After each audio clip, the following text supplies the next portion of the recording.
Hi welcome back to the new video. ಆಸೆ ಸೀರಿಯಲ್ನಲ್ಲಿ ಏನೆಲ್ಲ ನಡೀತಾ ಇದೆ ಅಂತ ಕ್ವಿಕ್ಕಾಗಿ ನೋಡ್ಕೊಂಬರೋಣ ಬನ್ನಿ. ಮೊದಲಿಗೆ ಕಾರ್ ಮೇಲೆ ಸಾಲ ತಗೊಳ್ಳೋದಕ್ಕೆ ಅಂತ ಹೇಳಿ ಸೂರ್ಯ ಮತ್ತೆ ಚೇತನ್ ತಾರಾ ಆಫೀಸ್ಗೆ ಬರ್ತಾರೆ. ಆದರೆ ಅಲ್ಲಿ ತಾರಾ ಬದಲು ತಾರಾ ಅವರ ಸಾಕುತಂದೆ ಇರ್ತಾರೆ. ಆಗ ಮಂಜಾ ಸೂರ್ಯ ಮತ್ತೆ ಚೇತ್ನ ತಾರಾ ಸಾಕುತಂದೆ ಹತ್ರ ಕರ್ಕೊಂಡು ಹೋಗಿ, ಸರ್ ಇವರು ನಮ್ಮ ಭಾವ, ಅವರು ಕಾರನ್ನು ಅಡ ಇಟ್ಟು ಸಾಲ ತಗೊಳ್ಳೋದಕ್ಕೆ ಅಂತ ಬಂದಿದ್ದಾರೆ ಅಂತ ಹೇಳಿದಾಗ, ಸಾಲ ಯಾಕೆ ಮಾಡುತ್ತಿದ್ದೀರಾ ಅಂತ ಹೇಳಿ ತಾರಾ ಸಾಕುತಂದೆ ಕೇಳ್ತಾರೆ. ಆಗ ಸೂರ್ಯ ಚೇತನ್ ಕಷ್ಟನ ಅವರ ಹತ್ರ ಹೇಳ್ಕೊಂಡಾಗ, ಪರವಾಗಿಲ್ಲಪ್ಪ, ನಿನ್ನ ಫ್ರೆಂಡ್ಗೆ ಸಹಾಯ ಮಾಡುವ ಕಾರಣಕ್ಕಾಗಿ ನೀನು ನಿನ್ನ ಕಾರನ್ನೇ ಅಡ ಇಡ್ಲಿಕ್ಕೆ ಬಂದಿದ್ದೀಯಲ್ಲ, ನೀನ್ ಗ್ರೇಟ್ ಅಂತ ಹೇಳಿ ಹೇಳ್ತಾರೆ. ಚೇತನ್ ಅವರಿಗೆ ಏನೇ ಆಗ್ಲಿ ಅಪ್ಪ, ನಿಂಗೊಬ್ಬ ಒಳ್ಳೆ ಫ್ರೆಂಡ್ ಸಿಕ್ಕಿದ್ದಾರೆ ಅಂತ ಹೇಳಿ ತಾರಾ ಸಾಕುತಂದೆ ಹೇಳ್ತಾ ಇದ್ದಾಗ, ಚೇತನ್ ಹೇಳ್ತಾನೆ, ಅವ್ನು ನನ್ನ ಬರೇ ಫ್ರೆಂಡ್ ಅಲ್ಲ ಸರ್, ನನ್ನ ಪ್ರಾಣ ಸ್ನೇಹಿತ, ಆಪ್ತ ಮಿತ್ರ ಅವನು ಅಂತ ಹೇಳಿದಾಗ ಸೂರ್ಯ ಹೇಳ್ತಾನೆ, ಬಿಡೋ ಚೇತನ, ಏನೋ ನನ್ನನ್ನು ಈ ತರ ಹೊಗಳ್ತಾ ಇದೀಯಾ ಅಂತ ಹೇಳಿ ಹೇಳ್ತಾನೆ.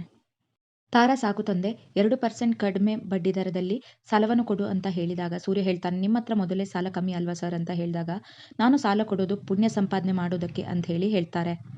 ಆಗ ಮಂಜು ಭಾವನ ಹತ್ರ, ನಿಮ್ಮ ಡಾಕ್ಯುಮೆಂಟ್ ಅನ್ನು ಕೊಡಿ ಅಂತ ಕೇಳಿದಾಗ ಸೂರ್ಯ ಪರ್ಸ್ನಿಂದ ಡಾಕ್ಯುಮೆಂಟ್ ಅನ್ನು ತೆಗೆದು ಕೊಡ್ತಾನೆ. ಆಗ ಸೂರ್ಯನ ಪರ್ಸಿನಿಂದ ತಾರಾ ಫೋಟೋ ಟೇಬಲ್ ಮೇಲೆ ಬೀಳುತ್ತೆ.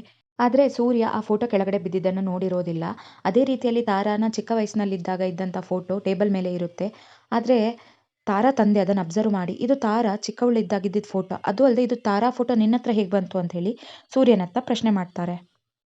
ಆಗ ಸೂರ್ಯ ಹೇಳ್ತಾನೆ, ಇದು ನನ್ನ ತಂಗಿ ಸರ್, ಇದು ನನ್ನ ತಂಗಿ ತಾರಾ ಅಂತ ಹೇಳ್ತಾರೆ. ಸೂರ್ಯನ ಮಾತನ್ನ ಕೇಳ್ತಾ ಇದ್ದಂಗೆ ತಂದೆಗೆ ತುಂಬಾ ಗಾಬರಿ ಆಗ್ಬಿಡುತ್ತೆ. ಅದೇ ರೀತಿಯಲ್ಲಿ ಟೇಬಲ್ ಮೇಲೆ ಇದ್ದಂಥ ಫೋಟೋನ ತೆಗೆದು ಒಳಗಡೆ ಎತ್ತಿಟ್ಬಿಡ್ತಾರೆ. ನಂತರ ಡಾಕ್ಯುಮೆಂಟ್ ಎಲ್ಲ ಮುಗಿದ ತಕ್ಷಣ ಸೂರ್ಯ ಮತ್ತೆ ಚೇತನ ಹೇಳ್ತಾನೆ, ಸರಿ ಸರ್, ನಾವಿನ್ನು ಹೋಗಿ ಬರ್ತೀವಿ ಅಂತ ಹೇಳ್ತಾ ಇದ್ದಾಗೆ ಸಾಕು ತಂದೆ ತುಂಬಾನೇ ಭಯ ಪಟ್ಕೊಂಡಿರ್ತಾರೆ. ತಾರಾ ವಿಷಯ ಎಲ್ಲಿ ಗೊತ್ತಾಗಿ ನನ್ನಿಂದ ದೂರ ಆಗ್ಬಿಡ್ತಾಳೋ ಏನೋ ಅಂತ ಹೇಳಿ ತುಂಬಾ ಒದ್ದಾಡ್ತಾ ಇರ್ತಾರೆ. ಈ ಕಡೆ ಶಾಂತಿ ಕಸ್ತೂರಿ ಅವರ ಮನೆಗೆ ಹೋಗ್ತಾಳೆ. ಏನೇ ಶಾಂತಿ, ಬರ್ತಿದ್ದಂಗೆ ಮುಖ ಗಂಟು ಹಾಕೊಂಡು ಬರ್ತಾ ಇದೀಯಾ, ಯಾಕೆ ಏನಾಯ್ತು ಅಂತ ಕೇಳ್ತಿರ್ಬೇಕಾದ್ರೆ, ಏನೇ ಮಾಡ್ಲಿ, ನಮ್ಮ ಮನೇಲಿ ಏನಾದ್ರೂ ಒಂದು ನಡೀತಾ ಇರುತ್ತಲ್ಲ, ನಮ್ಮ ಮನೇಲಿ ನಡೀತಾ ಇರುವಂಥ ವಿಷಯ ನೆನೆಸ್ಕೊಂಡ್ರೆ ಯಾವಾಗ್ಲಾದ್ರು ನಗು ಬರುತ್ತಾ ಹೇಳು, ಬರೀ ಯೋಚನೆನೇ ಬರೋದು, ಆದ್ರಿಂದ ಸರಿಯಾಗಿ ನಿದ್ದೆನೇ ಬರ್ತಿಲ್ಲ ಕಣೆ. ಯಾಕೆ, ಏನಾಯ್ತು, ಮತ್ತೆ ಏನಾದರೂ ಹುಷಾರಿಲ್ವಾ ಅಂತ ಹೇಳಿ ಕಸ್ತೂರಿ ಅವರು ಕೇಳ್ತಾ ಇರಬೇಕಾದ್ರೆ, ಅದು ಹಾಗಲ್ಲ ಕಣೆ, ಆರೋಗ್ಯ ಚೆನ್ನಾಗಿದ್ರು ಕೂಡ ಮನಸ್ಸು ಚೆನ್ನಾಗಿರ್ಬೇಕಲ್ವಾ ಅಂತ ಹೇಳಿ ಶಾಂತಿ ತುಂಬಾ ಬೇಜಾರಲ್ಲಿ ಹೇಳ್ತಾಳೆ. ಆಗ ಕಸ್ತೂರಿ ಅವರು ಯಾಕೆ ಏನಾಯ್ತು ಅಂತ ವಿಚಾರಿಸ್ತಿರ್ಬೇಕಾದ್ರೆ, ನಿನ್ನೆ ನಮ್ಮ ಮನೆಯಲ್ಲಿ ಒಂಟಿಯಾಗಿದ್ದೆ ಕಣೆ ಅಂತ ಹೇಳಿ ಶಾಂತಿ ನಡೆದಿದ್ದ ವಿಷಯನೆಲ್ಲ ಹೇಳ್ತಾರೆ. ಆಗ ನೋಡೆ ಶಾಂತಿ, ಇದಕ್ಕೆಲ್ಲ ಕಾರಣ ನೀನೇ ಕಣೆ, ನೀನು ಯಾರ ಮಾತನ್ನು ಕೇಳಿಕೊಂಡು ಮೀನನ್ ಮನೆ ಬಿಟ್ಟು ಆಚೆ ಕಳಿಸ್ದೆ, ಅದು ನೀನು ಮಾಡಿದ್ದ ದೊಡ್ಡ ತಪ್ಪಲ್ವಾ ಅಂಥೇಳಿ ಹೇಳ್ತಾರೆ.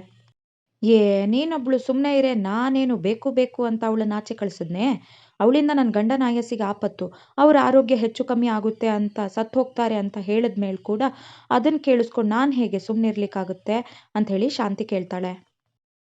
ನೀನು ಈ ಥರ ಯೋಚನೆ ಮಾಡಿದ್ದಕ್ಕೋಸ್ಕರ ನೀನು ಇವತ್ತು ಒಂಟಿಯಾಗಿರೋದು, ನೀನು ಪಾಪ. ಅದು ಅಲ್ಲದೆ ಮೀನಾ ನಿನಗೋಸ್ಕರ, ಮನೆಯವ್ರಿಗೋಸ್ಕರ ಅಂತ ಹೇಳಿ ಕಷ್ಟಪಟ್ಟು ಎಲ್ಲ ಕೆಲಸನೂ ಅವಳೇ ನೋಡ್ಕೋತಾ ಇದ್ಲು. ಹಾಗಿರುವಾಗ ನೀನು ಅವ್ರನ್ನ ಮನೆಯಿಂದ ಹೊರಗಡೆ ಹಾಕಿ ತಪ್ಪು ಮಾಡಿಬಿಟ್ಟಿಯಲ್ಲ ಅಂತ ಹೇಳಿ ಕಸ್ತೂರಿ ಅವ್ರು ಹೇಳ್ತಾರೆ. ಇವಾಗ ಅವೆಲ್ಲ ಬಿಟ್ಟಾಕೆ, ನಿನ್ನೆ ರಾತ್ರಿ ನಾನು ನಿನ್ನ ಬಗ್ಗೆನೇ ಯೋಚನೆ ಮಾಡ್ತಿದ್ದೆ ಕಣೆ ಅಂತ ಹೇಳಿ ಶಾಂತಿ ಹೇಳ್ತಿರ್ಬೇಕಾದ್ರೆ, ಏನು, ನನ್ನ ಬಗ್ಗೆನಾ, ಏನೇ ಅಂಥದ್ದು ಅಂತ ಹೇಳಿ ಕಸ್ತೂರಿ ಅವ್ರು ಕೇಳ್ತಾರೆ. ಹೌದು ಕಣೆ, ಒಂದಿನ ರಾತ್ರಿ ಅಷ್ಟೇ ಮನೆಯಲ್ಲಿ ಯಾರೂ ಇರಲಿಲ್ಲ, ಆದರೆ ನನ್ನಿಂದ ಒಂಟಿತನನ ಯೋಚನೆ ಕೂಡ ಮಾಡೋಕ್ಕಾಗಲಿಲ್ಲ. ಅಂಥದ್ರಲ್ಲಿ ನೀನು ಇಷ್ಟು ವರ್ಷದಿಂದ ಒಂಟಿಯಾಗಿ ಒಬ್ಬಳೇ ಮನೇಲಿ ಇದೆಯಲ್ಲ, ನಿನ್ನ ಕಷ್ಟ ಏನು ಅಂತ ನನಗೆ ಇವಾಗ ಚೆನ್ನಾಗಿ ಅರ್ಥ ಆಯಿತು ಕಣೆ. ಒಂಟಿಯಾಗಿರೋದ್ರಿಂದ ಹುಚ್ಚಿಡ್ದಂಗೆ ಆಗುತ್ತೆ, ಅದಕ್ಕೆ ಅಲ್ವಾ ನೀನು ಕಾಶಿನಾಥ್ ಅವ್ರ ಜೊತೆ ಸೇರಿ ಕತೆ ಹೇಳ್ತಾ ವಿಡಿಯೋ ಮಾಡ್ತಾ ಇರೋದು. ಇದು ನನಗೆ ಮೊದಲು ಇಷ್ಟನೇ ಆಗ್ತಿರ್ಲಿಲ್ಲ ಕಣೆ, ಅದನ್ನು ಅರ್ಥ ಮಾಡ್ಕೊಳ್ಳೋ ಪರಿಸ್ಥಿತಿಯಲ್ಲಿ ಕೂಡ ನಾನಿರಲಿಲ್ಲ. ಆದರೆ ನನಗಿವಾಗ ಎಲ್ಲ ಅರ್ಥ ಆಗ್ತಿದೆ. ಜೀವನದಲ್ಲಿ ತುಂಬ ಕಠೋರವಾದ ಸತ್ಯ ಏನು ಅಂತ ಅಂದರೆ ಅದು ಒಂಟಿಯಾಗಿರೋದು ಅನ್ನೋದು. ಅದು ನನಗೆ ನಿನ್ನೆ ಅರ್ಥ ಆಯಿತು ಕಣೆ, ಯಾರಿಗೂ ಇಂಥ ಪರಿಸ್ಥಿತಿ ಬರಬಾರ್ದು ಅಂತ ಹೇಳಿ ಶಾಂತಿ ಹೇಳ್ತಿರ್ಬೇಕಾದ್ರೆ, ಪರವಾಗಿಲ್ಲ ಕಣೆ ಶಾಂತಿ, ಒಂದೇ ದಿವಸದಲ್ಲಿ ನೀನು ಇಷ್ಟೆಲ್ಲ ಅರ್ಥ ಮಾಡ್ಕೊಂಡಿದ್ದೀಯಲ್ಲ, ಅಷ್ಟೇ ಸಾಕು ಬಿಡೆ. ನೀನು ಹೇಳ್ತಿರೋ ಮಾತನ್ನು ಕೇಳಿ ನಂಗೆ ತುಂಬ ಖುಷಿ ಆಯಿತು. ನೀನು ನನ್ನ ಅರ್ಥ ಮಾಡ್ಕೊಂಡಂಗೆ ಆದಷ್ಟು ಬೇಗ ಮೀನಮ್ಮನ್ನು ನೀನು ಅರ್ಥ ಮಾಡ್ಕೊಳ್ಳೋ ಹಾಗಾಗಲಿ, ಅವಳು ಕೂಡ ತುಂಬಾ ಒಳ್ಳೆಯವಳು ಅಂತ ಹೇಳಿ ಕಸ್ತೂರಿ ಅವರು ಹೇಳ್ತಿರುವಾಗ, ಈಗ ಯಾಕೆ ಅವಳ ಬಗ್ಗೆ ಮಾತಾಡ್ತಾ ಇದೀಯಾ, ಅವಳಿಂದಲೇ ಕಣೆ ನಮ್ಮ ಮನೆಯಲ್ಲಿ ನೆಮ್ಮದಿ ಎಲ್ಲ ಹಾಳಾಗಿರೋದು. ಅವಳು ಯಾವತ್ತೂ ನಮ್ಮ ಮನೆ ಒಳಗಡೆ ಕಾಲಿಟ್ಟವಳು ಅವತ್ತಿಂದಲೇ ಶುರುವಾಯಿತು, ಮನೇಲಿ ನೆಮ್ಮದಿನೇ ಇಲ್ಲ, ದರಿದ್ರದವಳು ಅವಳು, ನಮಗೆ ದರಿದ್ರ ಅಂದ್ಕೊಂಡವಳು ಅಂತ ಹೇಳಿ ಶಾಂತಿ ಹೇಳ್ತಾ ಇರ್ತಾಳೆ. ಇದನ್ನೆಲ್ಲ ಕೇಳ್ತಿದ್ದ ಕಸ್ತೂರಿ ಅವ್ರು ಹೇಳ್ತಾರೆ, ನೀನು ಇನ್ನು ಮೀನನ್ನು ಅರ್ಥ ಮಾಡ್ಕೊಳ್ಳಿಲ್ಲ, ಅದಕ್ಕೆ ಅವಳಿಗೆ ಬೈತಾ ಇದೀಯಾ, ಯಾವಾಗಲೂ ಮೀನನ್ನು ಒಳ್ಳೆಯದೇ ಆಗುತ್ತೆ, ಯಾವುದೂ ಕೆಟ್ಟದಾಗೋಲ್ಲ ಅಂತ ಹೇಳಿ ಕಸ್ತೂರಿ ಅವರು ಶಾಂತಿಗೆ ಹೇಳ್ತಾರೆ. ನೋಡೆ ಕಸ್ತೂರಿ, ನಾನೇನೋ ಬೇರೆ ವಿಷಯಕ್ಕೆ ಅಂತ ಬಂದಿದ್ದೀನಿ, ಸುಮ್ಮನೆ ಅವಳ ಬಗ್ಗೆ ಮಾತಾಡ್ತಾ ನನ್ನ ಮೂಡೆಲ್ಲ ಹಾಳು ಮಾಡಬೇಡ. ಅಷ್ಟೊತ್ತಿಗೆ ಅಲ್ಲಿಗೊಬ್ಬರು ಜ್ಯೋತಿಷಿಗಳು ಬರ್ತಾರೆ. ಇವ್ರು ಯಾರೇ ಅಂತ ಹೇಳಿ ಕಸ್ತೂರಿ ಅವ್ರು ಹೇಳ್ತಾ ಇರ್ಬೇಕಾದ್ರೆ, ಅವರೊಬ್ಬರು ದೊಡ್ಡ ಜ್ಯೋತಿಷಿಯರು ಕಣೆ, ನಾನು ಆಮೇಲೆ ಹೇಳ್ತೀನಿ ಅವ್ರ ಬಗ್ಗೆ, ಅವರಿಗೆ ಕುಡಿಯೋದಕ್ಕೆ ಏನಾದರೂ ನೀರು ತಗೊಂಡು ಬಾ ಅಂತ ಹೇಳಿ ಕಸ್ತೂರಿ ಅವ್ರಿಗೆ ಕಿಚನ್ಗೆ ಕಳಿಸಿ ಆ ಜ್ಯೋತಿಷಿಗಳ ಹತ್ರ ಮಾತಾಡೋಕ್ಕೆ ಶುರು ಮಾಡ್ತಾಳೆ ಶಾಂತಿ. ಆಗ ಜ್ಯೋತಿಷಿಗಳು ಒಂದು ಹುಡುಗಿ ಜಾತಕ ಮತ್ತು ಆ ಹೆಣ್ಣಿನ ಮನೆಯವರ ನಂಬರ್ನ ಶಾಂತಿ ಕೈಯಲ್ಲಿ ಕೊಟ್ಟು ಹೋಗ್ತಾರೆ. ಅಷ್ಟರಲ್ಲಿ ಕಸ್ತೂರಿ ಏನೇ ಶಾಂತಿ ಇದೆಲ್ಲ ಅಂತ ಹೇಳಿ ಕೇಳ್ತಾ ಇರ್ಬೇಕಾದ್ರೆ, ಮನೋಜನ ಒಂಟಿಯಾಗಿ ನೋಡೋದಕ್ಕಾಗ್ತಿಲ್ಲ, ಅದಕ್ಕೆ ಅವನಿಗೆ ಅಂತ ಹುಡುಗಿ ಹುಡುಕ್ತಾ ಇದ್ದೀನಿ ಅಂತ ಹೇಳಿ ಶಾಂತಿ ಹೇಳ್ತಾರೆ. ಆದರೂ ಅವರನ್ನು ಇಲ್ಲಿಗೆ ಯಾಕೆ ಕರೆಸಿ ಮಾತಾಡ್ತಾ ಇದ್ದೀಯಾ ಅಂತ ಹೇಳಿ ಕಸ್ತೂರಿ ಅವ್ರು ಕೇಳ್ತಿರ್ಬೇಕಾದ್ರೆ, ಏನೇ ಮಾಡಲಿ ನಮ್ಮ ಮನೆಯಲ್ಲಿ ಏನಾದರೂ ಕರೆಸ್ಬಿಟ್ರೆ ನನ್ನ ಗಂಡ ಇದ್ದಾರಲ್ಲ, ಯಾಕೆ ಏನು ಎತ್ತ ಡೈವೋರ್ಸ್ ಆಗೋವರೆಗೂ ತಡಿ ಅಂತೇಳಿ ಹೇಳ್ತಾರೆ ಕಣೆ, ಅದಕ್ಕೆ ನಾನು ಇಲ್ಲಿ ಕರೆಸಿದೆ ಅಂತೇಳಿ ಹೇಳ್ತಾರೆ ಶಾಂತಿ.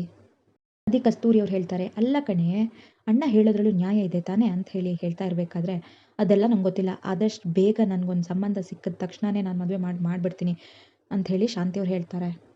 ಸರಿ ಕಣೆ, ನಿಮ್ಮ ಮನೆಗೆ ಬಂದು ನನ್ನ ಮನಸ್ಸಿಗೆ ಸ್ವಲ್ಪ ಖುಷಿ ಸಿಕ್ತು, ನಾನಿನ್ನು ಹೋಗಿ ಬರ್ತೀನಿ ಅಂಥೇಳಿ ಶಾಂತಿ ಹೊರಟ್ಬಿಡ್ತಾರೆ.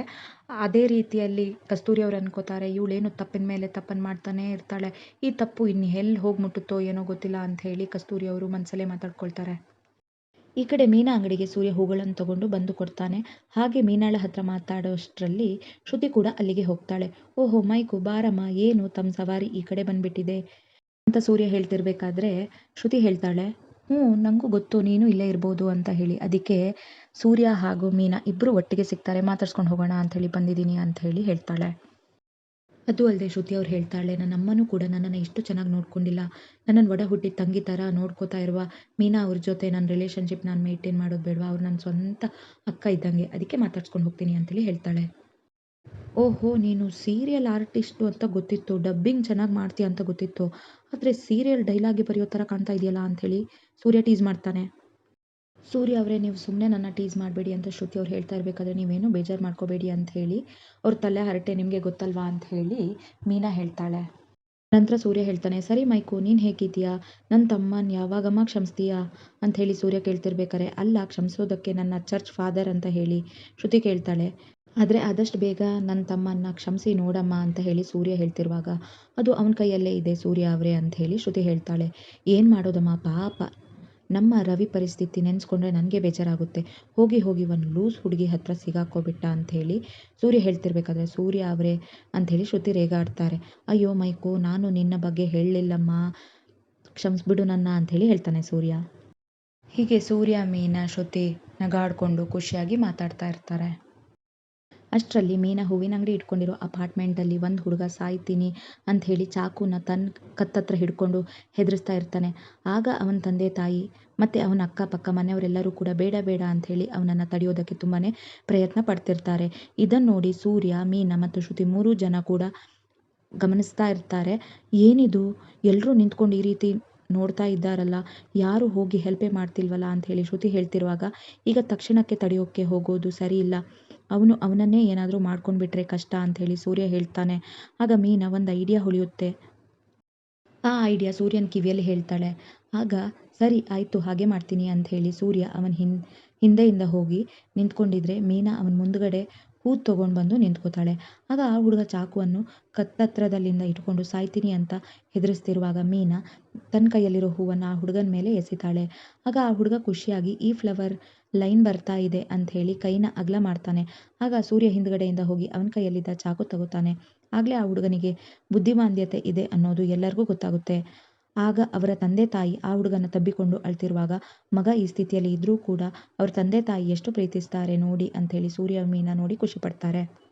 ಆಗ ಶ್ರುತಿ ಮೀನಾ ಹತ್ರ ಹೋಗಿ, ಒಳ್ಳೆ ಐಡಿಯಾ ಮಾಡಿದೆ ಮೀನಾ ಮರಿ, ವೆಲ್ ಡನ್ ಅಂತೇಳಿ ಹೇಳ್ತಾ ಇರಬೇಕಾದ್ರೆ, ಮಗನ ಕಾಪಾಡಿದ ತಂದೆ ತಾಯಿ ಕೂಡ ಬಂದು ತುಂಬ ಥ್ಯಾಂಕ್ ಯು ಸರ್ ಅಂತ ಹೇಳಿ ಕೊಂಡಾಡ್ತಾರೆ. ನಮ್ಮಿಂದ ಆಗೋ ಪ್ರಯತ್ನನ ನಾವು ಮಾಡಿದ್ದೀವಿ ಅಷ್ಟೇ ಸರ್ ಅಂತ ಹೇಳಿ ಮೀನಾ ಹಾಗೂ ಸೂರ್ಯ ಹೇಳ್ತಾ ಇರ್ತಾರೆ. ಸರಿ, ಇನ್ನು ಮುಂದೆ ಆದರೂ ಈ ಥರ ಕಣ್ಣಿಗೆ ಕಾಣದೇ ಇರೋ ಥರ ವಸ್ತುಗಳನ್ನು ಇಡಿ, ಅವ್ನ ಕಣ್ಮುಂದೆ ಕತ್ತಿ ಆ ಥರ ಹಾನಿಕಾರಕ ಯಾವುದೇ ವಸ್ತುಗಳನ್ನು ಇಡಬೇಡಿ ಅಂತೇಳಿ ಸೂರ್ಯ ಹೇಳ್ತಾನೆ. ಹೋಪ್ ಇಲ್ಲಿಗೆ ಈ ವಿಡಿಯೋನ ನಾನು ಮುಗಿಸ್ತಾ ಇದ್ದೀನಿ. ಇಷ್ಟ ಆದಲ್ಲಿ ಲೈಕ್ ಮತ್ತು ಸಪೋರ್ಟ್ ಮಾಡಿ ಪ್ಲೀಸ್ ಪ್ಲೀಸ್ ಪ್ಲೀಸ್ ಪ್ಲೀಸ್.